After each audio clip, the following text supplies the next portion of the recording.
Hello and welcome to our 12th annual Brandex Reviews Halloween special, and on this one, Halloween night, we conclude this year's season. Now, you know when you see the Canon Studios logo before a movie, you're in for a treat? Well, okay, maybe not always, but sometimes. Now this one, I would say, is one of the studio's better movies, and that would be Lifeforce from 1985, I think, from memory it was. Should probably check these things out before I start a review, but it's a pretty good film anyway. As we get into in the review here, Canon Studios were quite good at making movies on a modest budget, but making them look a bit grander. Not always, some of the films sucked, but this was, as I say, one of the better ones. So, the actual premise of the movie, I'll just read you the synopsis off the Blu-ray. So, in the blink of an eye, the terror begins when a space shuttle finds a mysterious spacecraft containing 3 human-looking creatures in a state of suspended animation. They bring them back to Earth for further investigation. It's only then that scientists discover that they are in fact a race of space vampires that feed off people's life force rather than their blood. So, when they escape and run amok in London, the consequences are apocalyptic, and the shuttle crew's only survivor, Steve Railsback, seems to be the only man who can stop them. Based on Colin Wilson's novel The Space Vampires, co-written by Dan O'Bannon and directed by Tobe Hooper, this lively sci-fi horror romp has a stellar cast including Peter Firth, Frank Finlay and Patrick Stewart, although it's Matilda May's appearance as a naked female alien that attracts most attention to this day. So that's pretty much it. We'll do the review now with my co-reviewer, The Core.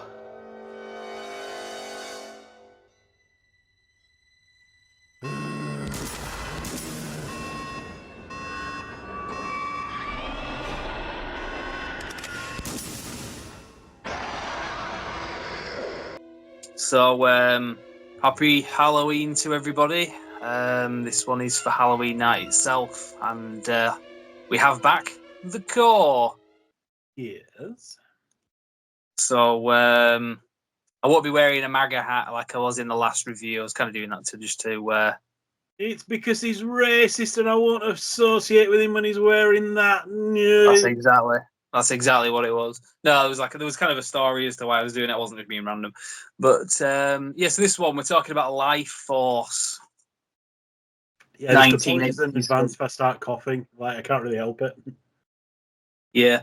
No, so this film came out in 1985, and this is a film I never really saw like from start to finish until like maybe sort of 5 years ago or so. It was something that would be like on TV late at night when I was a kid, and I never really watched it. In my head, I've always kind of equated to, like, you know, those old like Hammer horror films. It was kind of like, you know, an 80s equivalent to that. Yeah.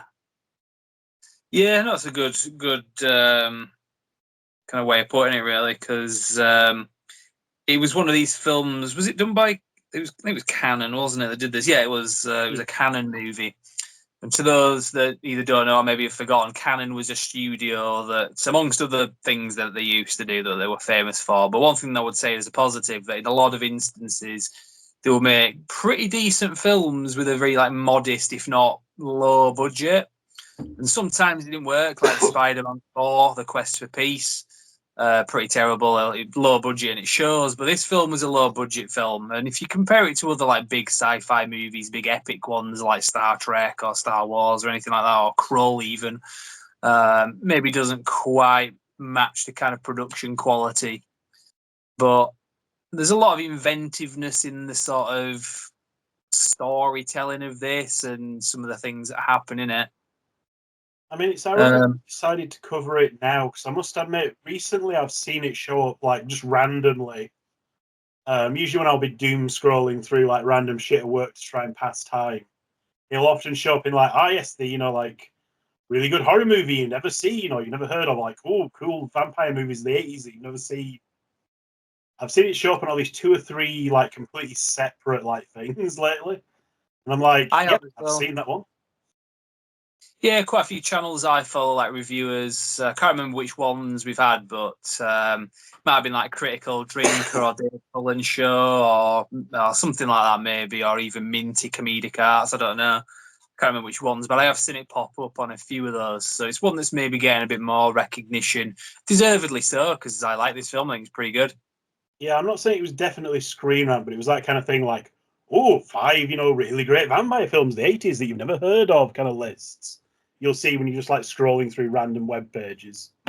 Yeah, something like Joe Blow or something. There's Yeah. quite a few of those like big channels. There's quite a few films that you get. I know we talked about it briefly last year, but like Threads, the BBC one, we're not talking about. Maybe talk about that in future year or something. We talked about it a little bit last year, but not a dedicated video. But stuff like that. Occasionally, you see one talking about it, and then a load of other channels talk about it as well.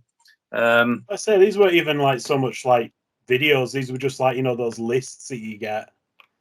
Yeah. Like So corporate kind of fucking clickbait articles you see sometimes. yeah. So I'll be doing an intro for this video, so we don't need to get into exactly what happens in the film. But the gist of it is like space vampires, and they kind of move from body to body in some like fairly creative ways in terms of like visual effects. Like really Also, one nasty of those kind of like RoboCop. It's like it sounds like a really stupid premise on the front of it, but they do it like dead serious. Like they don't do it like, whoa, space vampires, whoa, camp. It's like no, Yeah, they go all in for it. Like it is pretty good because of it. yeah, and it works. And the special effects are pretty good. This is generally a British film, isn't it? As well, even though it's canon and that was an American studio. This is a film that's set in England and it was obviously filmed there. According to IMDb, country of origin UK, so it's a British film. It's definitely, like I say, I think it adds to that, like I was saying, that kind of hammer horror almost like vibe to it. Like, it's set in England, there's like tits and blood and stuff, Yeah, yeah, and there's a lot of both. I mean, the main actress in this, Matilda May, she was quite young. And if you look at some of the stories, like the behind the scenes stuff, if you get the Arrow Blu-ray, there's a lot of extra features, and they kind of talk about some of the stuff that went on behind the scenes, and you're kind of getting into like Me Too territory, and that's not a movement that I have a lot of respect for because there's a lot of lies and so on within that, and a lot of a lot of bad information. But I think this will be a case where there's like legitimate, like, yeah, these guys shouldn't really have been doing this. Just like give this naked actress like a bit of dignity, kind of thing. So, and there was a bit of that. I think there were a few people kind of looking out for her when they were filming stuff, just making sure she wasn't being exploited too much. But yeah, she's like walking around full on naked, and I think the I point don't of think it, she ever wears clothes, does she, in the film? Or if she does, it's not for long. yeah, not for long. Yeah, I think there might be some bits where she'll have something on, but that was kind of the point of the film because she's obviously quite like young, not just attractive because we like naked ladies, but like in the face and everything. And she uses that to seduce guys and get into people's heads. But it's kind of like the whole thing about sirens in terms of that Red Dwarf episode, if you remember that. I know that's not where the origin of sirens comes from, but it's a classic sort of thing, isn't it? Where you've got these like beautiful creatures, women, whatever. If assuming you're a man and you're attracted to women, that you'll see, and it'll kind of lure you in, and then they kill you or whatever. Similar sort of thing. Yes, it's like, yeah, we're seen as like a beautiful young woman, but it's entirely like that's not what she actually fucking looks like. Yeah, Like, the yeah, character herself, like she's, that's just how she's appearing to people. That's not a natural form. yeah. So now the main actor in this, I've seen him in other things. I seem to remember he was in the film In the Line of Fire, the Clint Eastwood film. He had a bit in that as like some CIA guy, but I would say most famously known for playing Dwayne Barry in series 2 of The X-Files. Steve Railsback, sorry. He was the actor that was from that, and similar sort of acting that he does in this. Like proper like unhinged, like wailing, you know, proper like screaming and shouting maniacally kind of thing that he did in the X-Files. You kind of get a lot of that from him in this. He's just got the right voice for it. And the right kind of like... It's got another actor you'll recognise. It's got... Make It So. Patrick with his first, like, on-screen kiss. Yeah, oh yeah, I think your audio might have cut out there. But yeah, you were saying Patrick Stewart. Yeah, his very first on-screen kiss. Yeah, well, it rails back, wasn't it? Yeah. I'm going to say, if you got... Like, he's, like, possessed by, like, her... Yeah. And yeah, it gets a bit kind of weird. I think he had a little bit more hair in this as well. It was like about maybe 2 years before he did Star Trek. From memory, it was like 87 when that started. Next Generation. This was 85. I remember him like vaguely referencing it, because he was like, I think this was one of like the, you know, he'd done a lot of theatre work before that, but I think this was where he was starting to get into like, you know, TV and films and stuff. Yeah, before he did Star Trek. but I thought Patrick Stewart before he did that, he was completely bald, because that's what we saw in Star Trek Nemesis, wasn't it? Well, he doesn't look anything like Tom Hardy either, so I don't know. Yeah, exactly. Interestingly, there's another actor in this. I think he's one of the government guys. He's in it sort of early on. Seems like a pretty good actor in that. Guy called Michael Gothard, and he was the guy. If you remember For Your Eyes Only, he was the hit. Well, not the hitman. The guy who was behind this contract to kill one of the characters. He played a guy called Locke. He was the one that had these like, octagonal glasses and a bit of a weird sort of look to him. In fact, I've got his picture there. I don't know if you can see that. Guy in the middle was in For Your Eyes Only. Yeah, he's in this as well. I think it's the only other thing I've seen him in. And apparently he killed himself. I don't know, at some point. So that was kind of sad. But it's little things like that where you don't really know, like when you see like actors in like one thing and then you'll see him in something else. But yeah, so that was another like familiar face. It's one of those things, this film, where there's a lot of familiar faces in it, where you'll be watching it and you'll think, where do I know them from? You have to like look them up. So yeah, the cast in this is pretty good. They got a lot of like good British actors in there. Yeah, I would say the acting's good. Like, as silly as the premise sounds, it is quite interesting, because it's very kind of almost Cthulhu-ish. Like, these weird, like, you know, they are vampires, but not vampires in the way you would think. They kind of mess with your mind. Yeah, they're not like, oh, we'll come up and bite you on the neck and wear like evening wear and all that kind of stuff.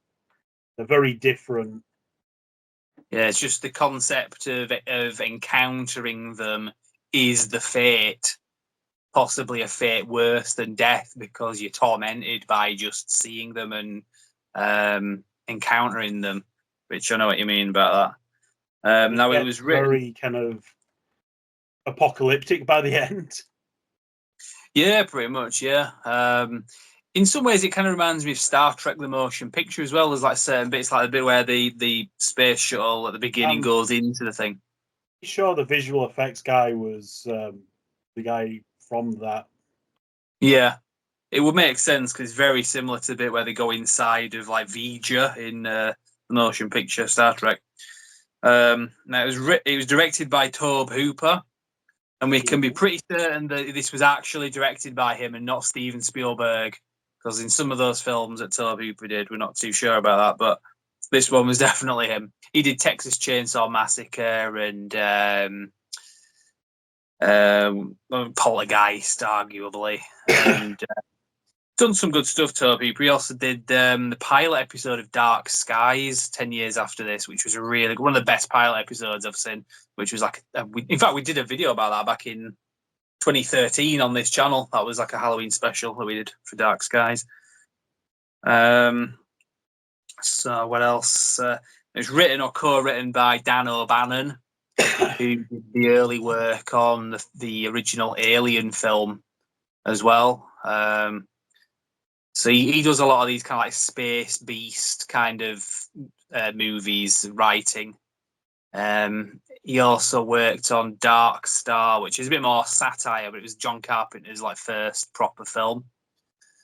He's actually in that film as well with Dan O'Bannon. So that's another familiar name. Obviously, you don't see him in this, but when you're kind of going through it, there's a lot of familiar faces, a lot of familiar names, a lot of talent in it. So I'd recommend this. It's just a real creepy, like fun film. I usually watch it like once a year when I'm in the mood for it. Any thoughts on that? Yeah, like I say, it's for like how bizarre a premise it is way better than it has any right to be. Yeah. Yeah, and like I say, Arrow Video did a pretty good Blu-ray of this as well. The quality of the picture, as you'd expect with Arrow, is very good. There's a lot of good extra features on there as well. Again, as you tend to get with Arrow, so it's one of those that you can pick up fairly cheap usually because some Arrow Blu-rays go out of print and they get very expensive, but this is one that you usually see in a lot of shops, so general usual price. The soundtrack to this as well actually is worth mentioning. Can't remember who did this soundtrack, but Henry Mancini, that's it. It's a name that I do recognise. I can't think what else he's done, but it's a very good kind of epic soundtrack, which really helps with the mood of the film. Because sometimes you can get a pretty good film, and if the soundtrack's not quite awe-inspiring, it kind of doesn't help. But this one really does, because the soundtrack alone is one that I've listened to quite a lot of times. So yeah, what else is there to say, really? So these like practical effects. I mean, you can tell they're effects. They're not like, oh, they're brilliant. Like, but for the time, they're pretty good, and have that like creepiness to them. Yeah. Like one of the guys that gets drained, like his body's laying out on a slab, and he starts like moving around. And he like just takes control of one of the doctors and like lures him in to like drain his life force. It's like genuinely fucking creepy. Yeah, because that's one of the things that they tend to do in this. The actual vampires, it's like similar to the film Sleepwalkers. Remember that was about vampires, wasn't it? In '92 when that came out of the Stephen King movie. Similar sort of thing where they'll have two people, a vampire and then the victim, kind of facing each other. All Topher and Buff jokes aside. And then the vampire just kind of has this like light beam come out of them and just drains the other person's life force. And the special effects of that are pretty good. Yeah, there's a guy called John Dykstra who did the some of the special effects for this film. Definitely a name I recognise from other things. Only for the time, they were very memorable and kind of creepy. Yeah, and like I say, it's definitely one of Arrow's better movies in terms of them throwing as much money as they could at it. As to like how that kind of came out, the end result of the film being pretty decent. And does it hold up today? Yes and no. Yes, in terms of you look at it for what it is. Maybe don't compare it to like bigger budget films, like sci-fi films. It's pretty good. I mean, it's not that recent. It's within the last 20 years. The Danny Boyle film Sunshine. Have you ever seen that? Yeah, but not for a long time. Yeah.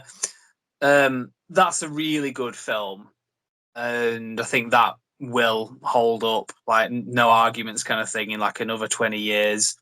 This film is a similar sort of thing. I mean, most of it's down on earth, to be fair, but it's a similar sort of premise in a way about like people going into space and coming across something that's really creepy. Compared to something like that, obviously that was a big movie with a pretty big budget. This film was done with a lower budget, but they make it look bigger. There's certain little things you can do to do that. But like you say, for the time, very very entertaining at the very least. Say that as an agreement. Yes. Sorry, I can't help it. Now, it wasn't the cough that carried Core off. It was the coffin they carried him off in. Ooh. Bit of a Halloween joke for you there, since that pretty much signifies the end of the review. The end of the review. Yes. So yeah, we'll leave it there anyway. So we'll be back next year, I'm sure, for more Halloween videos. And if you haven't seen this one, I'd say give it a go. I think you'll enjoy it. I don't know what platforms you can watch this on. If you can like stream it on Netflix or whatever you're into, or just buy them. Used to be able to, because I watched it on streaming a while ago, but I haven't got around to looking to see what it's on now. Yeah, It's just it was on like Netflix or Amazon Prime like 2 years ago. Doesn't mean it still is. yeah, Could be on fucking anything now. yeah. Does that mean that streaming maybe isn't the future? I mean, certainly my attempts to watch fucking Dark Angel say so. Yeah. Yeah, well, I know Arrow have their own streaming platform as well. So if it has been removed from whatever you saw it on, then it might be for that reason. Because you can stream stuff on the Arrow service as well. But I tend to think that people that are into Arrow movies, by the nature of it, are into physical media as well. But it's always good to have options. Okay, well, just to cut in. It is on Freevee apparently with ads, so right, yeah, you can still watch it without having to pay anything. Right. Oh, Probably good, won't be the fancy version though, that you've got the better graphics and all that. Yeah, well, it's just a cleaned up picture. It might be pretty decent on there. Yeah. So yeah, like I say, give it a watch, and I think there's some outtakes after this as well, because we're making a Topher. Any buff Topher jokes? I think we already made some previous videos, so I don't feel too put on the spot. But any messages for the buff? I don't think so of this one. I think there's plenty of life force being drained and stuff. I can't think of anything. I'm too sick. Okay, leave me alone. Well, we got some in previous videos. I'm pretty sure we were talking about the fly, weren't we, on a previous video? So yeah, right. Well, we will leave it there and say thank you very much for watching and happy Halloween.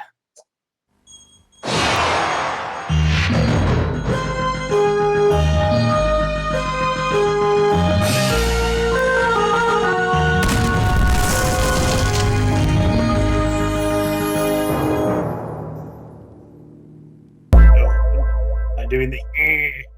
I'm just imagining both with the same expression. He's jizz. I've actually started recording. You might want to keep this for the outtakes. I'll stop recording. So as I said, I've got Jizz head, and it was Pinhead. I was just being silly, and you said you didn't particularly remember that specific Cenobite. Yeah, I've not seen Mr. H reviews do like a. And this Cenobite, we call him the Jizz head. But I've not remembered that video either. What were you saying about buff? It cut out because I'd only just started recording. Well, there's one of those Cenobites with his like mouth like stapled up and doing like a real grimace. Is that the Chatterer? Yeah. Yeah. Buff with that expression, but it's because Topher's jizzed in his face. I'm sure he'd be making a similar noise. Anyway.